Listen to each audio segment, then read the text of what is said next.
On July 4th, 1863, at his infamous Gettysburg address in Cleveland, Ohio, Abraham Lincoln said the following: "It's not being in the hood that makes you hard, rather, what's under the hood." He then lifted his .44 caliber Colt revolver into the air and discharged it a couple of times, a tradition that lives on in American culture.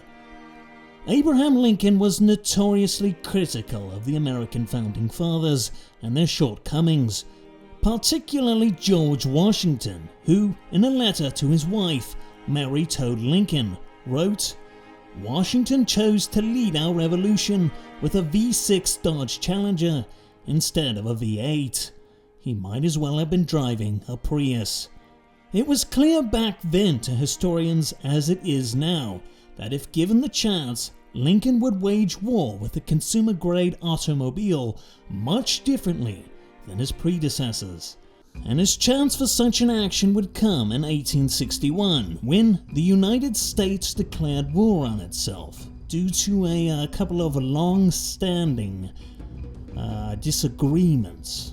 It was very quickly into the American Civil War that Lincoln decided that a 2009 Dodge Challenger would be insufficient to wage war on the Confederacy, and it was because of this that he started the infamous Manhattan Projects, a covert engineering operation to build the next top-of-the-line civilian vehicle for military use to be developed within the bounds of Section 8 public housing.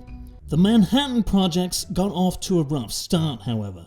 Congress was stonewalling Lincoln by refusing to grant him the necessary funding to design and build a new car, and build the long streets needed within the North so that the car could reach the battlefields in the South. Congress generally didn't agree with the construction of a new car, as they would not be allowed to pick it or any of its amenities. Despite this, Congress eventually said Sherman to the Manhattan Projects, after Lincoln agreed to let the Union Army have some mead and a hooker. With funding secured, the Manhattan Projects began with the construction and testing of a new high-performance off-roading car, taking place a couple of miles southwest of Hyde Park, on the south side of Chicago. The result of the Manhattan Projects was the first model of the Jeep Wrangler, which reportedly had a 6.4-litre V8 470 horsepower engine with 470 pounds-per-foot of torque, removable doors, 4-link suspension, and a 12.3-inch touchscreen with Apple CarPlay.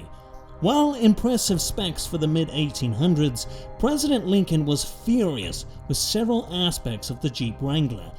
For starters, it had terrible aerodynamics, even for the time, and Lincoln was very fearful of losing his top hat while driving it with the top down. He was also worried that the doorless feature would leave him vulnerable to sneak attacks from the hordes of vampires that populated the southern United States during this time period. But Lincoln's biggest qualm with the Jeep Wrangler was that it did not fit into his post-war economic vision of the South. After the war, Lincoln wanted to turn the South's economy from being reliant on cotton to reliant on 4-ton Ford F-250 pickup trucks. He was worried that the South would be less willing to utilize off-roading cars if Sherman used it to terrorize the South. While some historians judge Lincoln harshly on his love for Fords, it was no doubt he was passionate about them.